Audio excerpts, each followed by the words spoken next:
संत रामपाल जी महाराज एक ऐसे महान संत जिन्होंने अपनी सतभक्ति, तत्व ज्ञान, करुणा और सेवा के बल पर समाज में नई मिसाल कायम की है।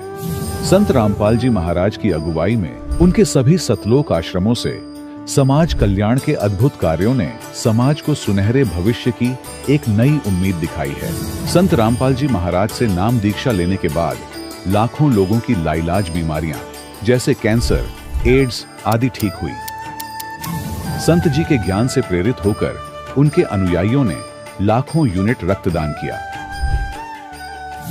संत जी ने लाखों बहन बेटियों का दहेज मुक्त विवाह करवाया।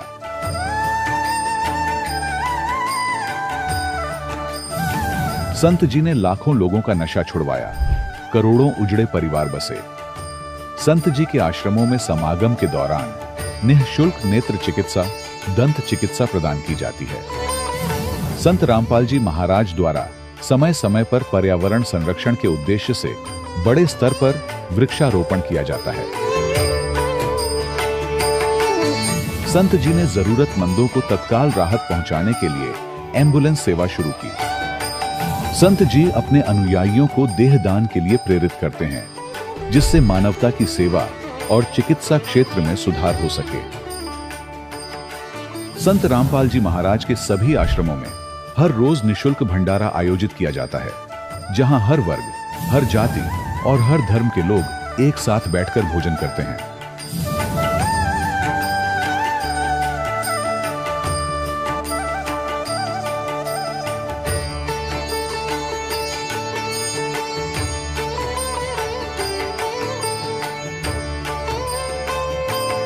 संत रामपाल जी महाराज के आश्रम में हजारों बुजुर्गों को सम्मान और प्यार के साथ जीवन जीने का अवसर मिलता है। उनके खाने, रहने और स्वास्थ्य की पूरी जिम्मेदारी संत रामपाल जी महाराज उठाते हैं। अनाथ बच्चों के लिए संत रामपाल जी महाराज के सभी आश्रम किसी वरदान से कम नहीं। यहाँ उन्हें शिक्षा, संस्कार और भविष्य के लिए बेहतर अवसर प्रदान किए जाते हैं। चाहे बाढ़ हो, भूकंप या महामारी, संत रामपाल जी महाराज और उनके अनुयायी हमेशा ही जरूरतमंदों के लिए सबसे आगे खड़े रहते हैं। कोविड महामारी के दौरान संत रामपाल जी महाराज के आश्रमों से करोड़ों लोगों के लिए भोजन, दवाइयां और जीवन रक्षक सामग्रियां उपलब्ध कराई गई। चाहे गरीब की मदद हो या किसी शोषित और पीड़ित वर्ग के हक और सम्मान की लड़ाई, संत रामपाल जी महाराज ने हमेशा ही उनकी दबी आवाज को सरकारों तक पहुंचाया है और उन्हें उचित न्याय दिलवाने में अहम भूमिका अदा की है। समाज में आध्यात्मिक और सामाजिक मूल्यों के प्रति जागरूकता लाने में संत रामपाल जी महाराज हर कदम पर मानवता के सच्चे सेवक साबित हुए हैं। संत रामपाल जी महाराज का जीवन हमें सिखाता है कि सच्ची सेवा वही है जो निस्वार्थ भाव से की जाए। आइए हम भी इस महान सेवा के कार्य में इस महान संत से जुड़ें और संत रामपाल जी महाराज से नाम दीक्षा लेकर अपने जीवन को धन्य बनाएं।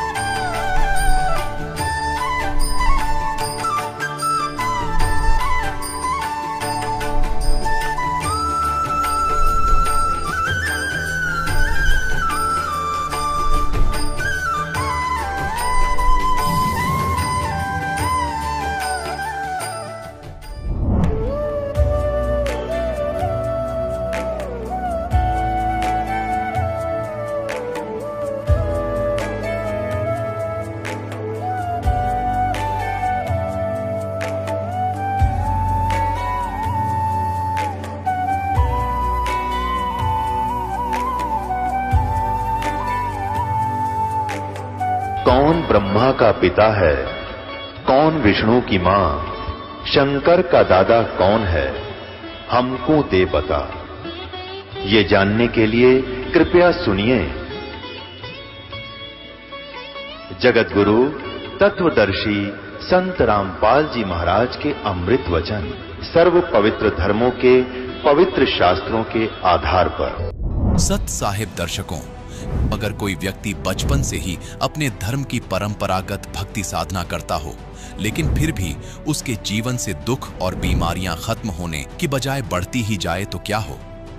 दर्शकों, ऐसी स्थिति में अक्सर उस व्यक्ति का भगवान पर से विश्वास डगमगाना शुरू हो जाता है।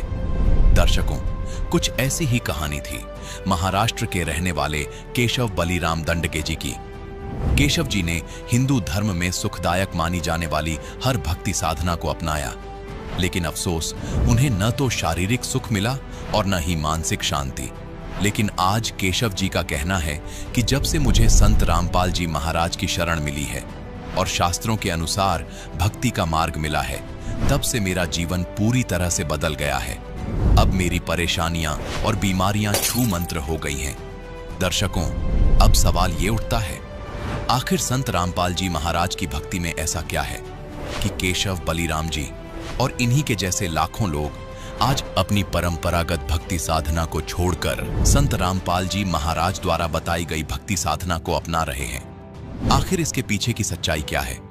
आइए सुनते हैं केशव बलिराम दंडगे जी की कहानी, उन्हीं की जुबानी। सर नमस्कार। नमस्कार सर जी। क्या नाम है आपका? केशव बलिराम दांडगे। सर कहाँ से आए हैं आप? मैं महाराष्ट्र बुल्ढाना से आया हूँ। संत रामपाल जी महाराज से नाम दीक्षा लेने से पहले आप क्या भक्ति साधनाएं करते थे? सर जी, जैसे ही घर में चलते हैं पूजा ब्रह्मा विष्णु महेश की, और जैसे ही हम सुनते हैं जिन्हीं देवी देवताओं की महिमा सुनते थे, उनकी भक्ति चालू करते थे। सर हिंदू परंपरा के अनुसार आपने बहुत सारी साधनाएं की हैं, तो फिर अब संत रामपाल जी महाराज जी से नाम दीक्षा क्यों ली आपने? सर जी, मेरे मन में एक प्रश्न थे, बहुत सारे प्रश्न थे, तो वो प्रश्न मैं सभी टीवी चैनल पर सभी के देखता था, लेकिन वो प्रश्न मैं हल नहीं कर सकता था। सर क्या प्रश्न थे वो? प्रश्न थे कि सर सभी गुरु, जितने भारतवर्ष में बहुत सारे गुरु हैं, लेकिन मुझे लगता था कि इसमें एक ही गुरु है ऐसा जो सच्चा है, क्योंकि सभी गुरु अलग अलग ज्ञान बताते थे और सभी कहते थे कि हमारे पास पूर्ण मोक्ष है, और सभी अलग अलग बताते थे। तो मुझे लगता था इसमें एक ही ऐसा गुरु है जो सच्चा है। सर आपके मन में जो सवाल उठ रहे थे, उन सभी सवालों के जवाब प्राप्त करने के लिए आप संत रामपाल जी महाराज के शरण में कैसे पहुंचे? वो यात्रा कैसी रही? सर जी, मैं हमारे जो जीजा जी है वो पहले संत रामपाल जी महाराज से जुड़े। उन्होंने संत रामपाल जी महाराज के आश्रम से एक पुस्तक मंगवाई, ज्ञान गंगा, और उस ज्ञान गंगा पुस्तक पढ़ने से मेरे मन में जो प्रश्न थे वो पूर्ण हो गए। सर ऐसी वो कौन सी बातें थी जिसने आपको ये सोचने पर मजबूर कर दिया कि संत रामपाल जी महाराज से ही नाम दीक्षा लेनी चाहिए? सर जी, उसमें सभी सदग्रंथों में जो हिंदू धर्म के जो सदग्रंथ है, जैसे पवित्र गीता, 4 वेद, और बाइबल है जो क्रिश्चियन धर्म में है, और मुस्लिम धर्म में जो है कुरान शरीफ, उस सभी का ज्ञान एक ही है। तो ऐसे मुझे लगा कि ये सब तो भिन्न है, लेकिन संत रामपाल जी महाराज का ज्ञान सुन के उन्होंने जो ज्ञान बताया है वो सभी तीनों ही ग्रंथ में एक जैसा समान मिला मुझे। तो आप ये बताइए कि आपने संत रामपाल जी महाराज जी से नाम दीक्षा कब ली? मैंने 8 अगस्त 2013 को। सर सभी श्रद्धालु जितने भी आज तक संत रामपाल जी महाराज जी से जुड़े हैं, सभी का ही ये अनुभव रहा है कि संत रामपाल जी महाराज से नाम दीक्षा लेने के बाद उन्हें लाभ मिले हैं। हम आपसे ये जानना चाहेंगे कि आपका क्या अनुभव रहा है? हाँ सर, बहुत सारे लाभ मिले। एक बहुत बड़ा लाभ मैं आपको पहले बताना चाहूँगा। संत रामपाल जी महाराज की कृपा से मुझे जीवन दान मिला। मैं किसान हूँ, खेत में काम करता हूँ, तो पाइप जो रहते हैं, जो पानी हम देते हैं, तो वो पानी पे वो लोहे के थे, लोहे का पाइप था, उसमें चूहा घुस गया था। तो मुझे लगा इस चूहे को हम निकाल लेंगे, क्योंकि वो पानी में गया तो मर जाएगा। उसको मैंने 20 फुट का पाइप था, एल्यूमिनियम का पाइप था वो, मैंने वो खड़ा किया। तो मेरा ऊपर ध्यान नहीं था कि ऊपर लाइन गई हुई है, 3 फेज की बिजली की लाइन गई है 3 फेज की। तो वो तीनों ही तार को वो पाइप लग गया और वो सीधा पाइप मेरे दोनों हाथों में था। तो उस पार्किंग हुई, बहुत ही आग निकली और एक तार टूट के नीचे गिर गया। और संत रामपाल जी महाराज की दया से आप यकीन नहीं करोगे कि मुझे कुछ नहीं हुआ। और आर्थिक लाभ भी हुए, हमारे घर में परिवार में ही लोगों को ही लाभ हुए। जैसे मेरी पत्नी को पेट में गांठ बताई थी, तो हम डॉक्टर के पास गए। डॉक्टर के पास गए तो उन्होंने कहा कि ये इसकी ऑपरेशन करना पड़ेगा, आप 3 दिन के बाद आओ और ऑपरेशन करना पड़ेगा इसका। तो हम चिंतित हो गए कि अब ऑपरेशन करना पड़ेगा, खर्चा लगेगा। और ठीक है हम जाएंगे, और परमात्मा से मन ही मन में संत रामपाल जी महाराज जी से अरदास लगाई और 3 दिन के बाद डॉक्टर के पास गए। जैसे ही डॉक्टर के पास गए तो भगतमती को ले गए। मुझे लगा अब ऑपरेशन होगा, ऑपरेशन थिएटर में ले गए, लेकिन वो 10 मिनट में ही भगतमती हमारी जो वाइफ है वो वापस आ गई। मैंने कहा इतनी जल्दी आप कैसा ऑपरेशन कैसे का हुआ? उन्होंने कहा कि ऑपरेशन नहीं हुआ, सिर्फ वो गार्ड जो थी वो डॉक्टर ने से दबाई और उसमें जो पस था वो बाहर आ गया और हो गया ऑपरेशन, डॉक्टर साहब ने कहा। यानी संत रामपाल जी महाराज की दया से जो ऑपरेशन में जो खर्चा होगा वो भी बच गया हमारा, और ऑपरेशन नहीं हुआ संत रामपाल जी महाराज की कृपा से। पहले ही खेती करता था, मेरे पास 20 एकड़ खेती है, तो मुझे हैंड टू माउथ मेरा खर्चा होता था, यानी कि जितना उत्पन्न हुआ उतना ही उनको खेती को लगाना पड़ता था, और अगले साल मेरे पास कुछ भी पैसा बचता नहीं था। उस खेती करो और उसी से लगाओ। लेकिन जब से 2013 से संत रामपाल जी महाराज से जुड़ने के बाद वही खेती है और वही खाद है, वही सब पानी है, लेकिन दर साल मुझे उत्पन्न बहुत अच्छा हो रहा है, और अभी मेरे पैसे भी बचते हैं और पैसे ही मेरे पास शिल्लक बाकी रहते हैं। सर पिताजी को ही लाभ हुए हैं। मेरे पिताजी की एज है 75 ईयर्स, और वो मेरे घर के बाहर एक लाइट है पार्किंग में लगाया हुआ, तो उनको चेंज करने के लिए गए। वो सीढ़ी पे चढ़ गए थे, सीढ़ी थी वो, उस पर चढ़े तो 15 फुट नीचे गिर गए। नीचे गिरने के बाद नीचे तो बड़े बड़े पत्थर थे। उन्होंने कहा कि मुझे अचानक किसी ने संत रामपाल जी महाराज की दया से एकदम वो नीट हो गए, यानी स्ट्रेट हो गए। यदि वो सिर पे बल गिर गए होते तो उनकी उम्र भी ज़्यादा थी, तो निश्चित तौर पे उनकी मृत्यु थी। तो संत रामपाल जी की कृपा से वो उनके पैर पे गिर गए, सीधे खड़े पैर पे गिर गए, तो उनका थोड़ी सी पैर पे खरोच आ गई और बस उनकी जान बच गई। संत रामपाल जी महाराज की कृपा से उन्होंने उनको बचा लिया। सर देखिए, एक सवाल अक्सर चर्चा में रहता है कि संत रामपाल जी महाराज देवी देवताओं की पूजा छुड़वाते हैं। वहीं संत रामपाल जी महाराज की अनुयायियों का कहना है कि संत रामपाल जी महाराज देवी देवताओं की पूजा नहीं छुड़वाते हैं, बल्कि उनके वास्तविक मंत्र बताते हैं जिनसे उन्हें लाभ मिलता है। हम आपसे जानना चाहेंगे कि क्या सही है और क्या गलत। क्या संत रामपाल जी महाराज देवी देवताओं की पूजा छुड़वाते हैं? नहीं सर, ये बिल्कुल झूठ है, क्योंकि संत रामपाल जी महाराज सच्चाई बताते थे, सच्चाई बताते हैं, और सच्चाई बताना कुछ झूठ नहीं होता, जो ट्रू है। और सभी शास्त्रों के अनुसार शास्त्रों को टीवी पे दिखा के हमको प्रूफ करते हैं कि इस शास्त्र में ये लिखा है। हिंदू धर्म की देवी देवकाई कुछ उनकी भक्ति नहीं छुड़ाते हो, वो उन्हीं के सत्य मंत्र जो शास्त्रों में लिखे हैं वही हमको देते हैं और उनकी साधना बताते हैं। सर आप भगत समाज को क्या संदेश देना चाहेंगे? भगत समाज को यही प्रार्थना करना चाहता हूँ मैं कि आप जिन भक्तात्माओं को परमात्मा पाना है और वो कंफ्यूज है कि कौन सा गुरु करे और कहाँ पे जाए, तो मैं उनको बताना चाहता हूँ कि संत रामपाल जी महाराज के आप सत्संग सुनो। सभी सोशल मीडिया के प्लेटफॉर्म पर उनके सत्संग आते हैं, टीवी चैनल पर सत्संग आते हैं, वो आप पढ़े और आपके मन से आप सोचो और आप टैली करो, सदग्रंथों से टैली करो कि ये सच बताते हैं, और फिर संत रामपाल जी महाराज से आप नाम दीक्षा प्राप्त कर सकते हो। सर बहुत बहुत धन्यवाद। धन्यवाद सर जी। दर्शकों, अभी आपने सुने संत रामपाल जी महाराज से दीक्षा प्राप्त करके सुखी हुए भक्त के अनुभव। अब देखिए जगत गुरु तत्वदर्शी संत रामपाल जी महाराज के मंगल प्रवचन। पुणात्माओं, जो दास कथा सुनाना जा रहा है, ये ना समझना कि ये मंदिर की पूजा से उस पुजारी को, पंडित को कोई उपलब्धि थी। वो पूजा तो आप कहीं कर लो, घर पे बैठ के कर लो, सच्चे दिल से जिस भी इष्ट की आप पूजा करोगे, साधना करोगे, जितनी उस इष्ट की सामर्थ्य है उतनी मदद आपकी अवश्य करेगा। कबीर साहब कहते हैं, जो जाकी सरना बसे ताको ताकी लाज, और जल सुई मछली चढ़ जाइए बह जाती है गजराज।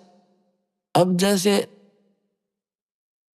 जल ऊपर से गिर रहा है ऐसे झरना टाइप, तो उसके सामने तगड़े से तगड़ा हाथी भी, शक्तिशाली हाथी भी खड़ा हो तो उसको भी वो जल बहा ले जाता है, बहुत पटक देता ठाके। और मछली उसके वो अलाउड कर रखा है उसने तो कितने घूम, क्योंकि वो उससे एक विशेष लगाव रखती है जल से, उसने उसके अपनी सारे नियम तोड़ दिए उसके लिए। वो उल्टी दिशा में भी ऊपर चढ़ जाती है और ऊपर चली जाती है, डाउन फाल से भी ऊपर पहुंच जाती है। तो कहने का भाव यह है कि जैसे आपकी मित्रता एक दरोगा जी से होगी और उसके ऑफिस में आप जाकर सीधे बैठ जाओगे, चाय पिलाओगा, खाना खिलाओगा, बर्फी खिलाओगा, और उसके सत्र का जो काम होगा पहला करेगा आपका सबसे पहले। और वहां वैसे दरोगा के उस थाने में जाना आम आदमी की हिम्मत नहीं, और वो उसके लिए एक आम बात होगी। ऐसे ही कोई डीसी से मित्रता किया हुआ है तो उस सत्र की, अपने सत्र की जो भी सहयोग सहायता है अपने मित्र को वो डिप्टी कमिश्नर भी देता है। और इसी प्रकार किसी की मंत्री से जान पहचान है तो मंत्री अपने सत्र का लाभ देगा ही देगा। और जिसकी मुख्यमंत्री से है, इसी तरह जानो आगे प्रधानमंत्री से जिसकी मित्रता होगी तो उसके आगे पे सारी ये फेल होगी। अब कहते हैं जो जाकी शरणा बसे ताको ताकी लाज, और जल सो ही मछली चढ़ जाए ये बह जाते गजराज। तो भगवान शिव की साधना करता था, सच्चे दिल से करता था, तो भगवान शिव भी कोई छोटी बात नहीं, एक विभागीय मंत्री है इस 3 लोक में, काल के एक ब्रह्मांड में।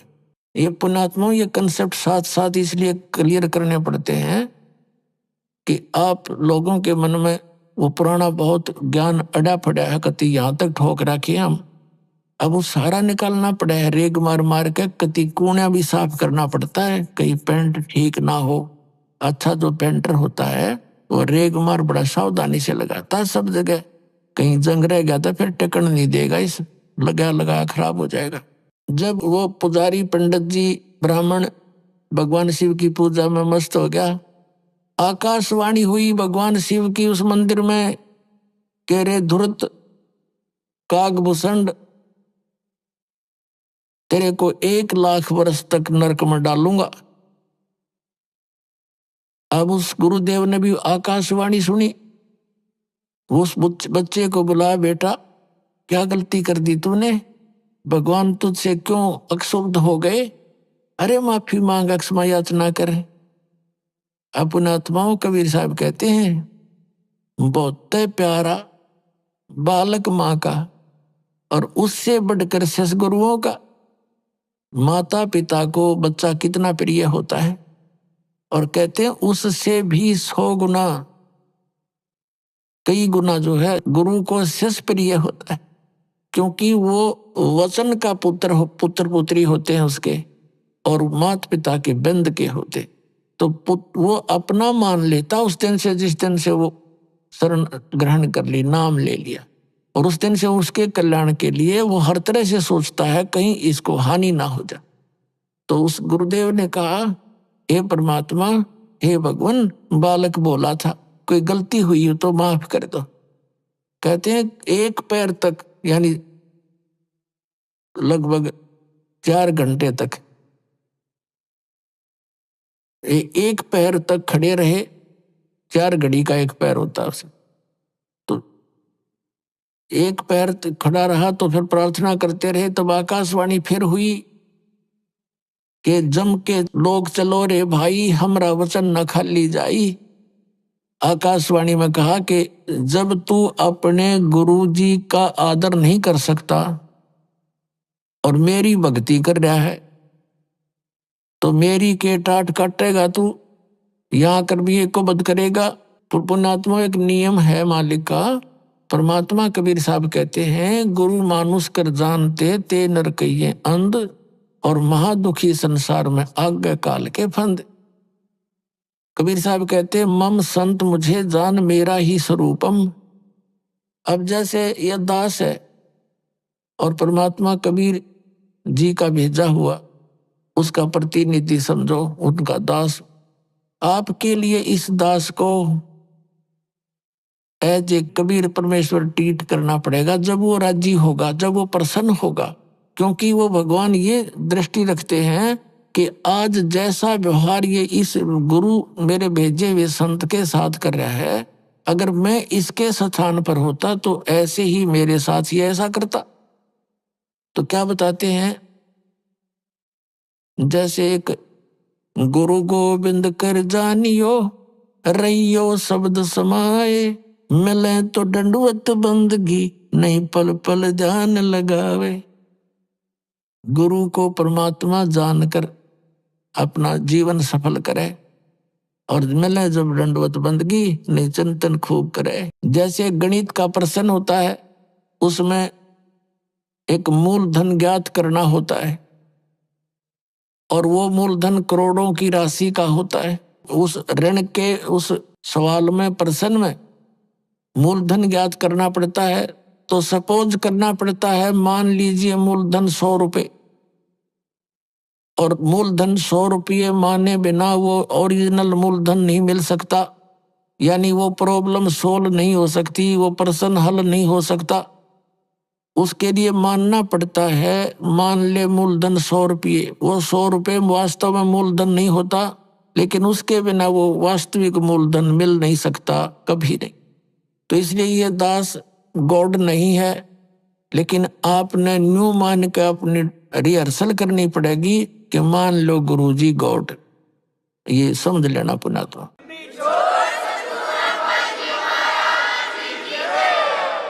क्योंकि जब आप यहां से जाओगे तो आपको त्रिकुटी के ऊपर, जहां एक इंटरनेशनल एयरपोर्ट है यहां से जाने का, और वहां से जहां भी जिसने टिकट बनवा रखी है, यानी जिस भी देव ईष्ट की साधना वो किए हुए है, वहां त्रिकुटी से ही उसका फिर आगे आगे उसी रास्ते से उसके विमान जाएंगे। तो वहां जब आप पहुंचोगे, ये दास खड़ा दिखाई देगा, परमात्मा इस दास के रूप में वहां मिलेंगे, और आपकी जैसी श्रद्धा यहां होगी ऐसी वहां होगी। ये तो रिहर्सल है, एक ट्रायल है। तो जैसा आपका बर्ताव इस दास के प्रति यहाँ होगा, ऐसा ही वहां होगा। अब जैसे दास यहाँ खड़ा है बाहर, और आप वहां बैठे हो, मस्ती मार रहे हो, एक गप्पे कर रहे हो, तो ऐसा ही भाव फिर वहां होगा। तो भगवान निकल जाएंगे, तुम मुड़े गप्पे मारते रह जाओगे। तो जो ही गुरुजी आते हैं, आप देखते हो प्रत्येक पुण्यात्मा की, कोई भी गुरु है कहीं पर भी, वो नकली है, उनके प्रति भी वो ऐसी श्रद्धा रखते हैं जो पुण्यात्मा है, क्योंकि उनका स्वभाव है। एक टक दृष्टि रखते हैं जब तक वो आंखों के आसपास रहते हैं। तो ये उनने पिछले जन्मों से अभ्यास कर रखा, जो पुण्यकर्मी प्राणी पिछले जन्मों से आ रहे हैं भक्ति करते हुए। तो ये नियम है, विधान है इस भक्ति का। तो वहां जैसा जिसका आपने यहाँ प्रैक्टिकल कर रखा है, वो तो वैसा ही वहां होगा आपका स्वभाव। तो इसलिए गुरु जी को एज ए गॉड ट्रीट करके उसके साथ फिर ऐसा व्यवहार करें। गुरु के सम्मुख वचन नहीं कहे, सो से रहनी गहनी सुख रहे। तो इस प्रकार जो नियम है, गुरु सम्मुख ले झूठ सजोई, निश्चय नरक पड़े से सो। तो इस तरह की जो क्रिया परमात्मा ने फाउल पॉइंट बता रखे हैं, उन फाउल पॉइंटों से डरे और फिर सफल होगा।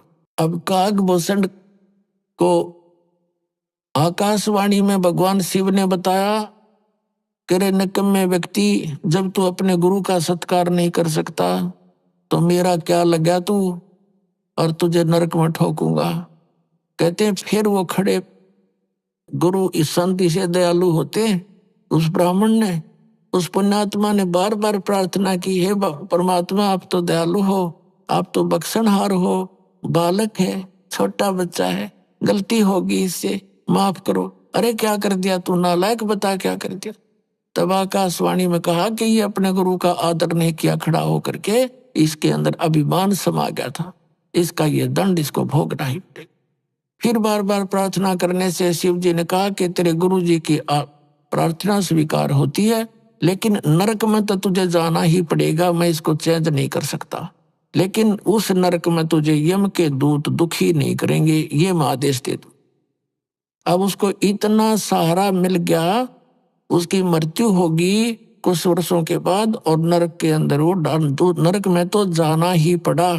लेकिन ये यहाँ के इतनी सुविधा ये दे सकते हैं, जैसे एक मंत्री की कोई जान पहचान हो जाए, होम मंत्री से, होम मिनिस्टर से कोई उसका मित्र हो, रिश्तेदार, और उसकी सजा कैद हो जाती है।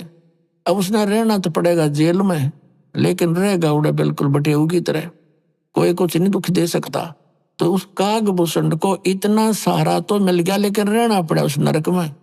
अब जैसे वहां नरक में चाहे कुछ भी ना कोई हमके दूत, दूसरा ने पीटे जब कलजा पाटे, और नरक में हाहाकार माचरी, कोई काटे जा रहे हैं, कोई नरक में ठोक रखे हैं, गंद पड़ा, सड़ांध उठ रही है, रहना वहीं पड़ा। तो कहने का भाव ये है, अब आपको ये कथा सुनाते आगे।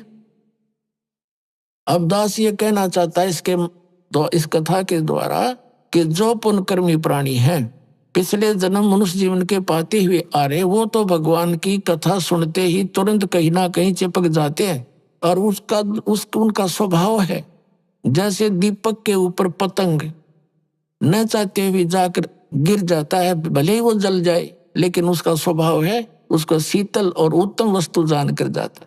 तो जितने भी ये पुण्यकर्मी प्राणी थे, इन नकली संतों काल के दूतों को एक परम संत धनी जानकर उस दीपक की तरह जा चिपके, और 100 साल से बैठे वहां पर। कोई मन में न्योय नहीं आया कि ये नकली आदमी है, इसने कख नहीं पता, ना सतनाम का, ना सतलोक का, ना सचखंड का, और ना किसी, और आप भूत बनकर बैठ गया और उन पुस्तकों को पढ़ते रहे श्रद्धा से, ना जो गुरु जी ने लिख दी वो बिल्कुल सही है। देखो, भगत की श्रद्धा ऐसी ही होती है, और होनी भी चाहिए, ब्लाइंड फेथ होना चाहिए। लेकिन नकलियों ने उनका दुरुपयोग कर लिया, उनके उस श्रद्धा को उन्होंने दुरुपयोग किया और उनका नाश कर दिया। तो इस कारण से ये दास जो बताना चाह रहा है इस कथा के माध्यम से, कि पिछले जन्म के जो पुण्यकर्मी प्राणी मनुष्य जीवन से आए हुए हैं, वो तो तुरंत कहीं ना कहीं कोई ना कोई साधन अपनाए हुए हैं, और चुप करके अपने लगे हुए। उन्हें संतुष्टि है कि भगवान की साधना कर रहा हूं, और करनी चाहिए। लेकिन शास्त्र विधि को त्याग का मनमाना आचरण करना भी यूजलेस है। अब क्या बताना चाहता दास के जो भक्ति पर नहीं लगते, कितनी बार कहने से भी नहीं लगते, वो प्राणी हैं जो पिछले जन्मों से मनुष्य जीवन से ना आकर के किसी पशु पक्षी या जड़ योनि, वृक्ष आदि की योनि से आए हुए। तो ये गाग भूषण बता रहा अपनी सच्चाई कि पिछले जन्म के ना जाने कितने मनुष्य जीवन तो मैंने बर्बाद कर दिए, वो तो कहीं हाथ नहीं लगे। और एक जन्म से मैं स्टार्ट हुआ, मेरे साथ ऐसी भयंकर घटना भी घटनी, फिर भी आत्मा नर्म नहीं हुई इस नीच की। और 6 महीने तक गुरु जी के वचन सुनता रहा, फिर भी मन में राम नाम लेने की इच्छा व्यक्त नहीं हुई, प्रेरणा बनी ही नहीं। और फिर भक्ति पर लगा तो यह कुबद कर दी, या तो वो लगे नहीं, लगेंगे तो मर्यादा नहीं रख सकते, बुरा संस्कार कहीं ना कहीं प्रबल हो ही जाता है। अब फिर भी स्टार्ट होगी किसी ना किसी जन्म से। तो अब दास का कहने का भाव ये है कि जैसे आपका कोई भाई बहन मित्र है, वो नाम ना लेना चाहे तो सत्संग के दौरान हमने अलाउड कर रखा है, जो अनउपदेशी भी आश्रम में प्रवेश कर सकता है और 4 दिन 3 दिन का सत्संग सुन सकता है। उसको अवश्य लावे, 1 दिन 2 दिन 10 20 सत्संग सुनकर कभी तो परमात्मा की वरदा होगी उस पर, क्योंकि ये अमृत वाणी है, ये सौसिद्ध वाणी है भगवान सुख संवेद की, कबीर परमेश्वर की। जैसे एक किसी को सर्प डस जाता है और वो अचेत पड़ा होता है, एक गारडू एक मंत्र सिद्ध करता है सर्प का विष उतारने वाला, उस मंत्र को बोलता है, एक वाणी होता है, श्लोक सा होता है, उसके बोलने से, बार बार बोलने से उस अचेत पड़े व्यक्ति का विष उतर कर वो सचेत हो जाता है। जबकि ना वो सुन रहा है, ना उसकी कोई भाषा समझ रहा है, ये बोल क्या रहा। तो इस परमात्मा की ये वाणी इतनी सवसिद्ध है कबीर जी की, परमेश्वर जी की, और उन परमात्मा प्राप्त जितने भी संत हुए हैं, जैसे आदरणीय गरीबदास साहिब जी, आदरणीय धर्मदास साहिब जी, आदरणीय नानक साहिब जी, आदरणीय मनुकदास साहिब जी, आदरणीय दादू साहिब जी, आदरणीय गीसा दास साहिब जी, गाँव खेखड़ा जिला मेरठ उत्तर प्रदेश वाले। तो इनका तो दास को पता है कि इनको परमात्मा सीधे मिले और इनको वो ज्ञान अमृत दिया। तो इनकी वाणी में और स्वयं परमेश्वर की वाणी में ये एक सबसिद्ध वाणी है, जिससे हमें बहुत ज्ञान यज्ञ का पुण्य मिलता है, और आत्मा के ऊपर दुष्कर्मों का जो विष चढ़ा हुआ है वो भी धीरे धीरे हटकर फिर प्रेरणा बन जाती है परमात्मा की भक्ति करने की। तो इसलिए सत्संग में लाना, वो भी आते रहेंगे, उनको ठीक है देर से असर होगा इसका भूषण की तरह, लेकिन वो कलम चढ़ जाएगी किसी ना किसी जन्म में, और फिर स्टार्ट भक्ति हुई, धीरे धीरे सफल भी होगा। अब कहने का भाव यह है कि काकभूषण बता रहा है फिर उसके बाद नरक भोगने के बाद मेरा मनुष्य जीवन हुआ और भक्ति की कुछ पिछले संस्कार से फिर प्रेरणा बनी। एक समय लोमस ऋषि जी कथा कर रहे थे और मैं बन गया वकील, मैं बन गया उसके उधर जो है क्रिटिसाइज करने लग गया उसकी। मैंने कहा कि महाराज जी आप तो सरगुण भगवान की कथा सुना रहे हो, हम तो निर्गुण के अधिकारी हैं, हमें तो निर्गुण भगवान के बारे में बताओ। अब काकभूषण को लोमस ऋषि जी ने बहुत कुछ समझाने की चेष्टा की। भाई देखो, आम के बीज के अंदर, गुठली के अंदर निर्गुण रूप में आम है, आम का पेड़ है, और ये तो निर्गुण के काम आओगा तेरा गुठली वाला आम। अब उस गुठली को, बीज को बीजा जावे जमीन में, सिंचाई करे, फिर वो पौधा होगा, फिर पेड़ होगा, फिर उसका फल लगेंगे। वो निर्गुण काम का है कि ये सरगुण। अब काकभूषण ने बोला मेरे समझ में ना आई ये बात, क्योंकि मेरी तो बुद्धि भ्रष्ट थी और अपनी जान में वकील पाक रहा था मैं, थोड़ा बहुत ज्ञान कहीं से सुन के। क्योंकि जो मनुष्य जीवन से दोबारा मनुष्य जीवन प्राप्त है वो प्राणी अवश्य भक्ति के लिए भटकता है। जैसा उसने ज्ञान कहीं कहीं से सुना वो फिर वक्ता हो चुका था। तब लोमस ऋषि ने 2-3 प्रमाण और दिए। भाई कहते हैं जैसे गंगा, शिव की जटा में थी गंगा भाई, और भागीरथ ने गुप्त वस्तु प्रगट दिखलाई, यानी यहाँ प्रगट कर ली। ये निर्गुण हमें नहीं दिखाई देती, वह एक जगह थी, हमारे तो काम आई नहीं, हमारे लिए तो निर्गुण है बिना गुण की।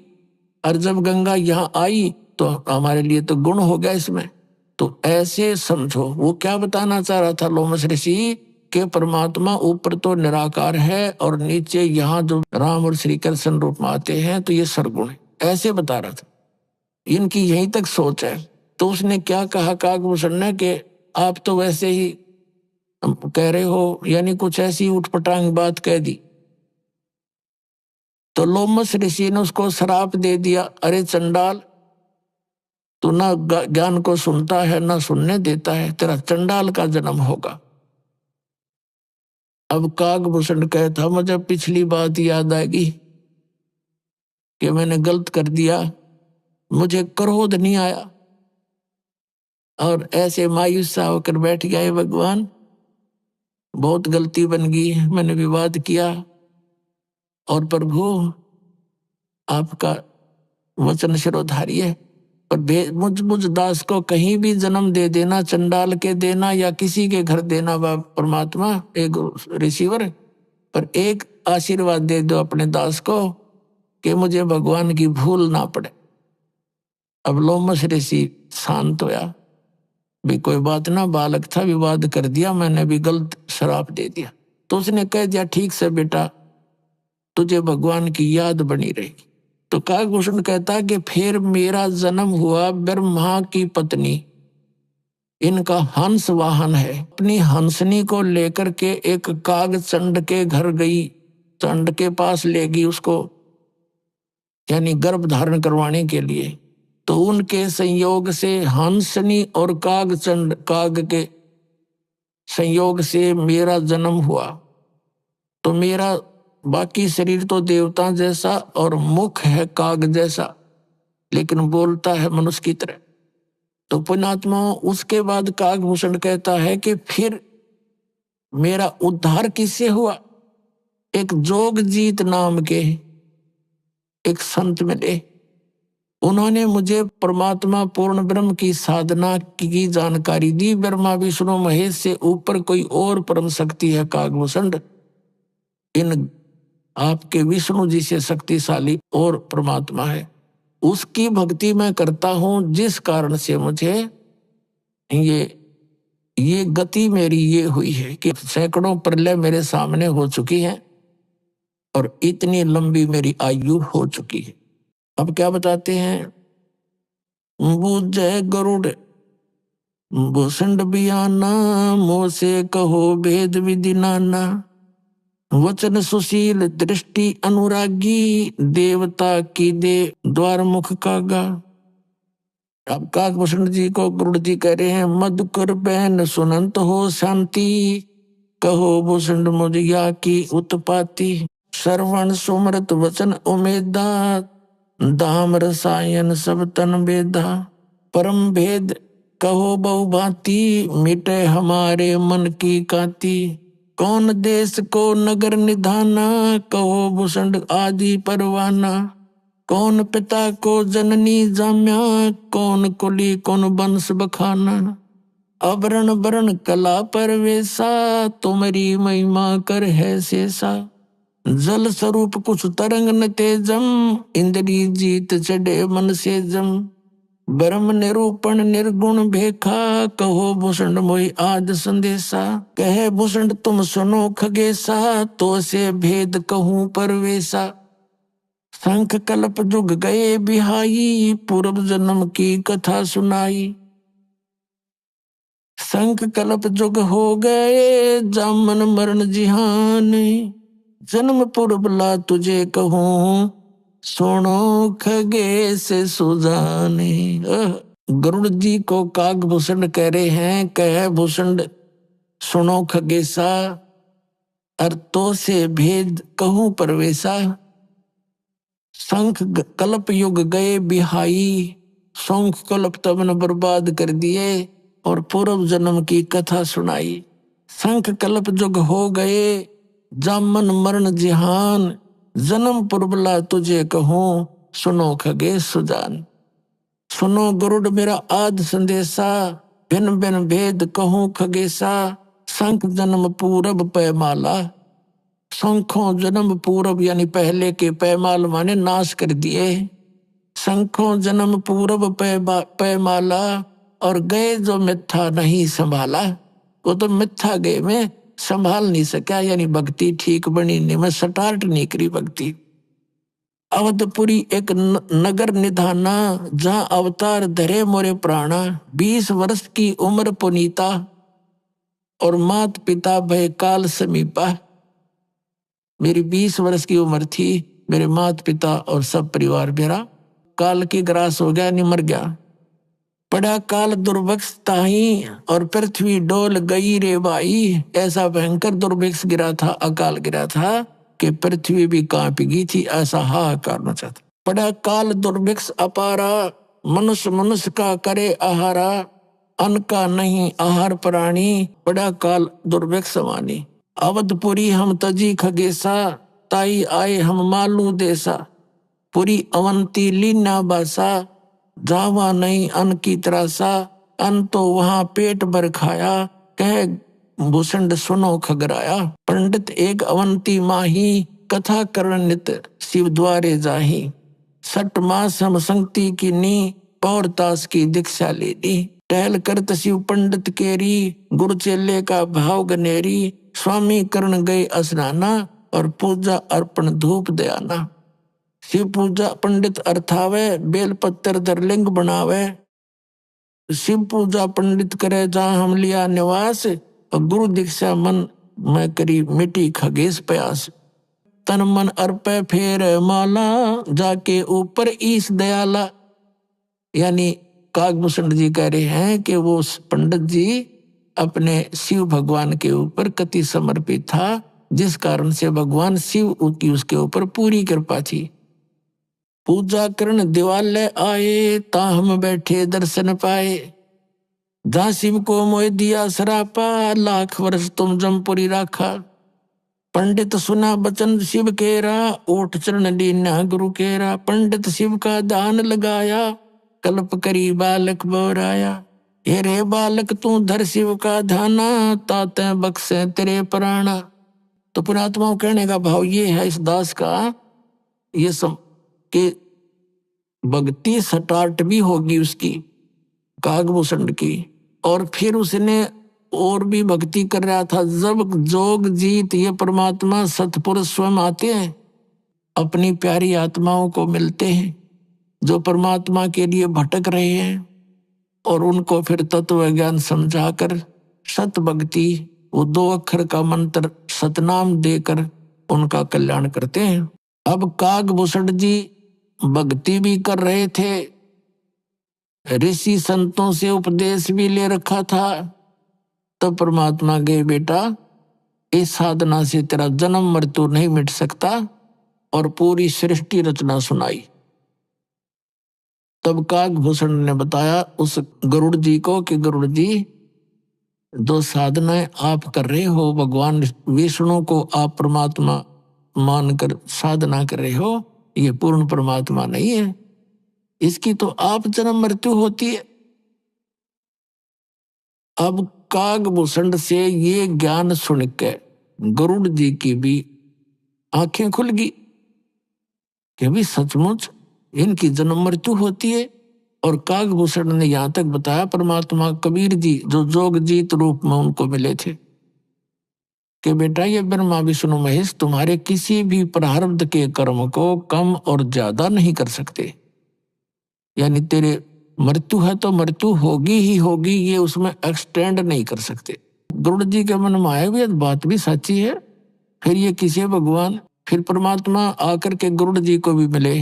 जब ये चर्चा उनकी चली किसी अन्य रूप में, तो गरुड़ जी को फिर खूब ज्ञान समझाया, उनको मंत्र दिए, प्राथमिक मंत्र देते थे परमात्मा पहले। तो हम क्या करते रहे, जैसे पहले हम परमात्मा के शिष्य बहुत कम होते थे, संसार और काल के पुजारी ज्यादा होते थे, नाम ले लेते थे, कुछ दिन ठीक साधना करते थे, फिर छोड़ देते थे। लेकिन वो दयालु हैं, इस पीक टाइम के लिए आप में भक्ति बनाए रखने के लिए वो जगह जगह प्रकट होकर या किसी संत को प्रेरणा कर जाते थे, या स्वयं कुछ समय रह करके हमारे कर्म बनवा जाया करते थे, जिस कारण से हमारे मनुष्य जन्म बनते हुए होते हुए आ रहे हैं और आज तक आस्था है भगवान की।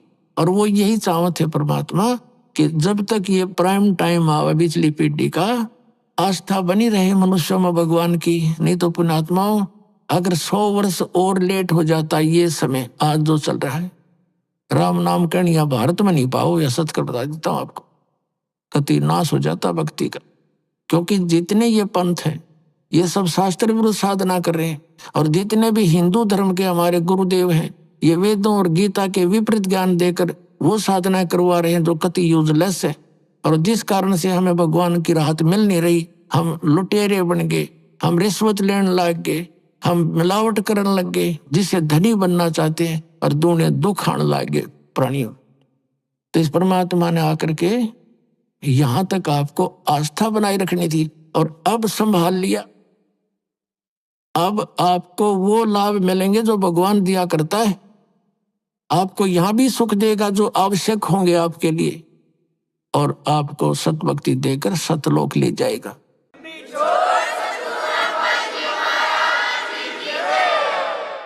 तो गरुड़ जी ने जब परमात्मा का ज्ञान सुना और बड़ा विश्वास हुआ, एक दिन गरुड़ जी ने फिर ब्रह्मा से जाकर डिस्कस की पहले।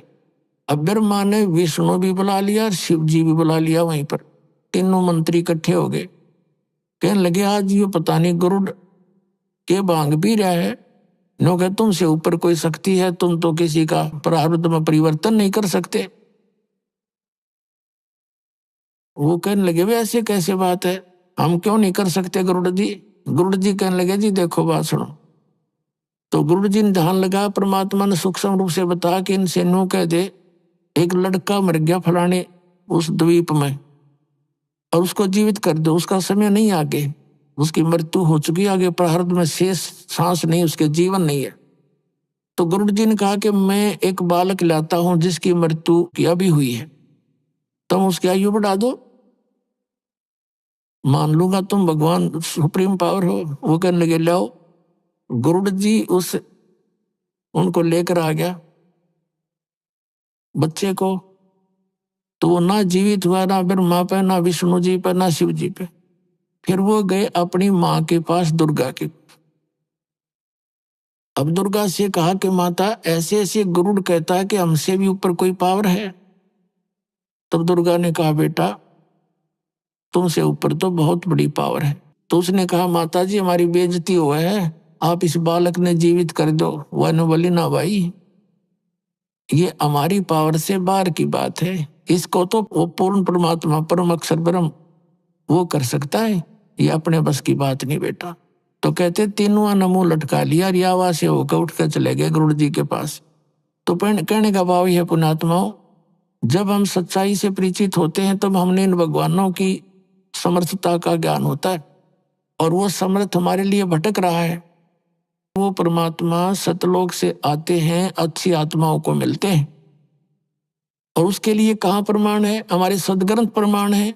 ऋग्वेद मंडल नंबर 9 सूक्त नंबर 86 के मंत्र 26 और 27 में, ऋग्वेद मंडल नंबर 9 सूक्त 82 के मंत्र 1, 2, 3 में, ऋग्वेद मंडल नंबर 9 सूक्त 20 मंत्र 1 में, ऋग्वेद मंडल नंबर 9 सूक्त 1 मंत्र 8 और 9 में, ऋग्वेद मंडल नंबर 9 सूक्त 96 के मंत्र 16 से 20 में, ऋग्वेद मंडल नंबर 9 सूक्त 94 के मंत्र 1 में, और भी अनेकों स्थानों पर। इसका क्या निष्कर्ष है पवित्र ग्रंथ के मंत्रों का? कि पूर्ण परमात्मा कबीर साहिब है, सर्व का उत्पादक करने वाला, सबकी सृष्टि रचना वही करता है। वो सतलोक में रहता है, ऊपर तीसरे मुक्ति धाम में, और वहां मनुष्य सदृश शरीर है, राजा की तरह। जैसे राजा सबका मालिक होकर रहता है, ऐसे वो ऊपर सिंहासन पर विराजमान है, मनुष्य सदृश्य है। वहां से गति करके आता है, चल के बहुत स्पीड से। इतनी स्पीड है उस परमात्मा की, मन की स्पीड भी फेल है उसके सामने। तो वहां से परमात्मा चल कर आता है, और फिर वो यहाँ आकर क्या करता है? अच्छी आत्माओं को मिलता है, और वो काल के जाल में फंसे हुए दलदल से निकालता है। एक समय एक अब्राहिम सुल्तान अधम नाम का मुसलमान राजा था। बलक शहर का वो राजा था, बहुत ज्यादा उसकी संपत्ति थी, और पिछले जन्म का वो परमात्मा का हंस था। वो कौन था पिछले जन्म में? एक सम्मन नाम का मनियार था, उसकी पत्नी नेकी थी, और ये सम्मन और नेकी द्वापर युग में ये वाल्मीकि के घर में जन्म था। ये दोनों पति पत्नी ही थी, और उनको परमात्मा मिले थे बालक रूप में, जैसे वो लीला करते हैं प्रत्येक युग में।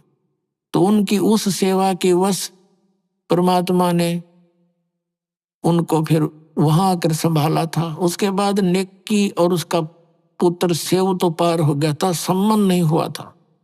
तो वो सम्मन ने उस जन्म में बहुत ज्यादा पुण्य किए थे। ये कथा अलग से सुनाऊंगा कभी, आज विषय दूसरा है। तो उसने अपने पुत्र की कुर्बानी भी दे दी थी परमात्मा की सेवा के लिए। कबीर साहब ने उसको जीवित कर दिया था। फिर वो सम्मन पार नहीं हुआ लेकिन उसने जो पुण्य किए थे, परमात्मा के संग रह करके कुछ दिन भक्ति की थी, उसके परिणाम स्वरूप वो अगले जन्म में एक नौ शेर खान नाम का राजा बन गया। नौ शेर खान नाम का एक राजा बना, और इतना कंजूस हो गया कि वो कोई दान करे नहीं, और गनाए धन था। तब परमात्मा वहां गए और कहा, भिखारी बनकर गए उस नौ शेर खान नाम के राजा के पास, और कहा कि महाराज कुछ दक्षिणा दे दो। और राजा बोला, महाराज जी मेरे पास तो धन है नहीं, कंगाल आदमी हूं मैं तो।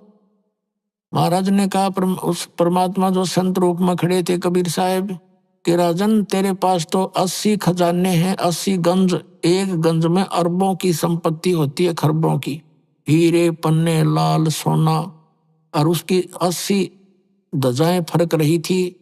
तो उनका अर्थ होता था कि राजा के पास 80 गंज खजाना है। तो परमात्मा ने कहा कि आपके ये झंडे और खजाने 80 गंज बचाए तेरे पास। नौ शेर खान ने कहा कि ये तो मैंने कोल्ले दबा रखे नीचे बाबा जी, लोगों को भ्रम बनाए रखने के लिए। परमात्मा बोले, अच्छा बेटा तेरी नीत से तो कोल्ले हो जाएंगे, यूं कहकर चल पड़े। अब राजा ने सोचा भाई साधु की बात पक्की पार हो जाया करे।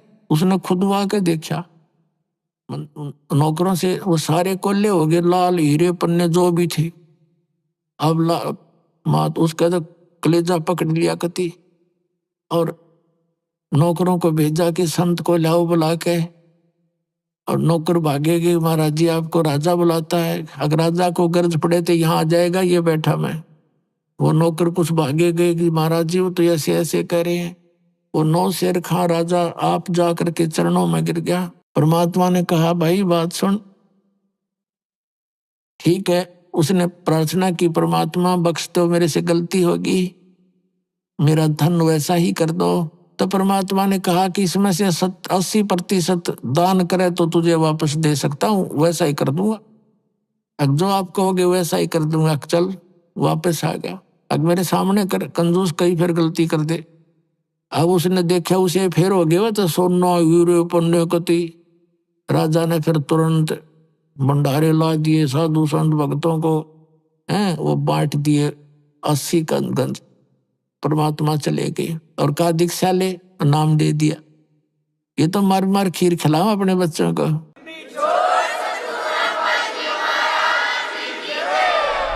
अभी आपने सुने संत रामपाल जी महाराज के मंगल प्रवचन। आइए अब सुनते हैं संत रामपाल जी महाराज से नाम दीक्षा लेकर सतभक्ति करके अद्भुत लाभ प्राप्त करने वाले अनुयायी के विचार। दर्शकों, जब जीवन में दुख, परेशानियां और बीमारियां हर प्रयास के बावजूद कम न हो, तो इंसान की उम्मीदें टूटने लगती हैं। दर्शकों, मध्य प्रदेश की रहने वाली सानू साहू जी के साथ भी कुछ ऐसा ही हुआ। उन्होंने वर्षों तक देवी देवताओं की परंपरागत भक्ति की, लेकिन सुख और शांति फिर भी दूर ही रही। फिर इनके जीवन में एक मोड़ आया जब इन्होंने संत रामपाल जी महाराज की शरण ली, और वही बना इनके जीवन का टर्निंग पॉइंट।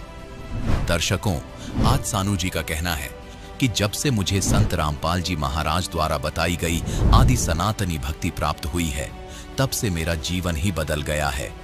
जो बीमारियां ठीक होने का नाम ही नहीं ले रही थी, वो बीमारियां छू मंत्र हो गई हैं। तो दर्शकों, आखिर क्या है वह ज्ञान, वह सच्ची भक्ति जो जीवन के कष्टों को दूर कर सकती है? आखिर क्यों सानू जी संत रामपाल जी महाराज को भगवान बता रही है? आइए जानते हैं सानू साहू जी की कहानी, उनकी अपनी जुबानी। जी नमस्कार। नमस्कार सर। क्या नाम है जी आपका? सानू साहू। सानू जी कहाँ से आए आप? तहसील किरनापुर, जिला बालाघाट, MP। संत रामपाल जी महाराज से नाम दीक्षा लेने से पहले आप क्या भक्ति साधना करते थे? हिंदू धर्म में चलती आ रही सभी देवी देवताओं की पूजा, जैसे दुर्गा जी, गणेश जी, हनुमान जी, शंकर जी, इन्हीं की पूजा करते थे। जैसे दुर्गाष्टमी आई तो दुर्गा जी की व्रत करने लगे, गणेश उत्सव आए तो गणेश जी की उपवास करने लगे, हनुमान चालीसा करते थे, और जैसे जैसे त्यौहार आते थे वैसे वैसे पूजा करते थे। बहन जी, जैसा कि आपने बताया कि हिंदू धर्म में जो पारंपरिक पूजाएं होती है वो सभी आप करते थे, तो फिर आपको संत रामपाल जी महाराज से नाम दीक्षा लेने की क्या जरूरत आन पड़ी? सर, हमारी सबसे बड़ी परेशानी भूत प्रेत की बाधा 2014 से हमको होने लग गई, जिसके चलते हुए हमारी जो सांस की परेशानी, हमको बहुत ज़ोर ज़ोर से सांस लेना पड़ता था सर, जिसकी वजह से हम बेड पर से ऊपर उछलने लगते थे। सांस इतनी ज़ोर ज़ोर से चलती थी हमारी, और हम रोने लगते थे और चिल्लाने लगते थे, और हम बेहोश भी हो जाते थे, और कुछ समय बाद फिर से हमको होश आ जाता था। तो वैसे ही हमारी परेशानी फिर से चालू हो जाती थी सर। ये परेशानी हमको रात में ही होती थी, जिसकी वजह से हम बहुत परेशान थे। 2014 से हम परेशान थे। बहन जी, जैसा कि आपने बताया कि आप जो पूजा साधना करते आ रहे थे उसके बावजूद भी आपको बहुत सारी परेशानियां थी, भूत प्रेत की बाधा आपको थी, तो आपके जीवन में जो कठिनाइयां थी वो कैसे समाप्त हुई? हमारी बुआ हैं, वो हमारे घर आई थी। उन्होंने संत रामपाल जी महाराज से उपदेश लिए हुए थे, तो उन्होंने ही हमको बताया कि संत रामपाल जी महाराज हैं जिनकी भक्ति करने से सभी प्रकार के दुख, जैसे मानसिक, शारीरिक, आर्थिक सभी दुख दूर होते हैं। तो हमारी परेशानी को देखते हुए उन्होंने हमको बुक दिया और सत्संग देखने को कहा। तो हमने तो बुक नहीं पढ़ी, पर हमारी मम्मी ने 15 दिन बुक पढ़े, और हमने बस 3 दिन ही सत्संग सुने थे। हमने ज्ञान तो कुछ नहीं समझा, लेकिन जो भगत सत्संग के बाद इंटरव्यू देते हैं उसको देखकर ही हमने नाम उपदेश लिया। बहन जी, जैसा कि आपने बताया कि पहले जो साधनाएं करते आ रहे थे उनसे आपको कोई लाभ नहीं मिला, और आपने संत रामपाल जी महाराज का सत्संग सुना और उसके बाद जो इंटरव्यू आते हैं वो इंटरव्यू आपने देखे और आपने संत रामपाल जी महाराज से नाम दीक्षा ली। आज आप खुद इंटरव्यू दे रहे हैं, तो हम आपसे ये जानना चाहेंगे कि संत रामपाल जी महाराज से नाम दीक्षा लेने के बाद आपको कोई लाभ भी हुआ? हाँ सर, संत रामपाल जी महाराज जी से उपदेश लेने के बाद हमारी 2014 से हमको भूत प्रेत की बाधा थी वो बिल्कुल ठीक हो गई। परमात्मा ने हमारे ऊपर बहुत दया से आज हम बहुत ठीक हैं। 1 महीने के अंदर में हमको टाइफाइड हो गया, तो हमारा ब्लड 4 ग्राम हो गया। डॉक्टरों ने बताया कि आपको ब्लड लगेगा। हमने वो भी लगवाए और दवाइयाँ भी ली, पर उसे कोई रिलीफ नहीं मिला। फिर हमको इतना विश्वास था कि परमात्मा की भक्ति करने से हम बिल्कुल ठीक हो जाएंगे, तो हमने किसी भी प्रकार की दवाइयाँ नहीं ली और डॉक्टरों के पास भी नहीं गए। फिर 1 महीने के बाद हमने फिर से ब्लड टेस्ट करवाया, तो हमारा ब्लड 11 ग्राम हो गया, जो पहले दवाइयाँ लेने से भी ठीक नहीं हो रहा था। केवल संत रामपाल जी महाराज की बताई हुई सद्भक्ति करने से ठीक हो गया। सर, हमको पथरी की भी परेशानी थी। हमने 2 बार पथरी का भी इलाज करवाया, पर दवाई लेते थे पर फिर भी ठीक नहीं होता था। संत रामपाल जी महाराज की बताई हुई भक्ति करने से हमारी पथरी की भी परेशानी ठीक हुई है सर। और हमारा लीवर में भी परेशानी थी हमारे, जिससे हमारा खाना नहीं पचता था और हमारे गले में भी बहुत जलन होता था। हम खाना नहीं खा पाते थे और पानी भी नहीं पी पाते, और हमको हिचकियाँ भी बहुत आती थी। लगभग दिन भर हिचकियाँ आती थी, जिससे हम बहुत परेशान थे। पानी भी पीते थे लेकिन हमारी हिचकी बंद नहीं होती थी। संत रामपाल जी महाराज की भक्ति करने से आज हम बिल्कुल ठीक हैं और हमारे गले में जलन भी नहीं होती। सर, हमारी मम्मी भी बहुत परेशान रहती थी। हमारी मम्मी और मैं हमेशा यानी महीने में 15 दिन में डॉक्टरों के चक्कर लगाते थे, और इस वजह से हमारी आर्थिक परेशानी भी ठीक नहीं थी। कुछ पैसे घर में लग जाते थे, कुछ पैसे डॉक्टरों के पास लग जाते थे, उससे हम परेशान हो चुके थे। मम्मी ने भी और हमने साथ में नाम उपदेश लिया और आज वो भी ठीक है और हम भी ठीक हैं। बहन जी, जैसा कि आपने बताया कि संत रामपाल जी महाराज से नाम दीक्षा लेने के बाद आपको इतने सारे लाभ मिले, जबकि पहले जो आप हिंदू धर्म की पारंपरिक पूजाएं करते आ रहे थे उनसे आपको कोई विशेष लाभ नहीं मिला। आप क्या मानते हैं, पहले जो पूजा साधनाएं आप करते आ रहे थे उनसे आपको कोई लाभ नहीं मिला था? क्या कहना चाहेंगे आप? सर, जो पहले हम साधना करते थे वो शास्त्र विरुद्ध थी। आज संत रामपाल जी महाराज सभी धर्मों के सदग्रंथों के अनुसार सद्भक्ति बताते हैं, जो शास्त्र के अनुसार है। शास्त्र के अनुसार भक्ति करने से सभी देव देवता अपने आप लाभ देते हैं। बहन जी, जैसा कि आपने बताया कि संत रामपाल जी महाराज से नाम दीक्षा लेने के बाद आपको बहुत सारे लाभ मिले। आज भी लाखों लोग ऐसे हैं जो तरह तरह की साधना करते हैं, उसके बावजूद भी उन लोगों को कोई लाभ नहीं मिलता। तो आप उन लोगों को क्या कहना चाहेंगे, क्या संदेश देना चाहेंगे? हम संदेश नहीं दे सकते, केवल प्रार्थना कर सकते हैं। आज विश्व की लगभग 7 अरब से भी ज़्यादा जनसंख्या है। केवल संत रामपाल जी महाराज जी पूर्ण संत हैं, जो सद्भक्ति बता रहे हैं, जिससे हमारा पूर्ण मोक्ष हो सकता है। आप ये बात कैसे कह सकते हैं कि केवल संत रामपाल जी महाराज जी सद्भक्ति बता रहे हैं, वही पूर्ण मोक्ष दे सकते हैं? आप ये बात कैसे बोल सकते हैं? आज के धर्म गुरु, उनके पास कोई ज्ञान नहीं है। वो गीता, वेदों और पुराणों के आधार पर भक्ति नहीं बताते, इसलिए कोई लाभ नहीं होते। और संत रामपाल जी महाराज सभी धर्मों के सदग्रंथों के आधार पर, प्रमाणित ज्ञान के आधार पर सद्भक्ति करवाते हैं, जिससे हमको स्वतः ही लाभ होने लगते हैं। अपने मानुष जन्म का कल्याण करवाने के लिए संत रामपाल जी महाराज जी से उपदेश लीजिए और अपने मानव जीवन का कल्याण करवाइए। जो व्यक्ति आज के दिन संत रामपाल जी महाराज से नाम दीक्षा लेना चाहता है, वो नाम दीक्षा कैसे ले सकता है? संत रामपाल जी महाराज जी का सत्संग अनेकों टीवी चैनलों पे आता है, जिसमें पीली पट्टी चलती है, उसमें नंबर दिए हुए हैं। यूट्यूब और फेसबुक में संत रामपाल जी महाराज का सत्संग सुन सकते हैं। सत्संग के नीचे कांटेक्ट नंबर आते हैं, उस नंबर पे कांटेक्ट करके आप नाम उपदेश ले सकते हैं। जी धन्यवाद। सत साहिब जी।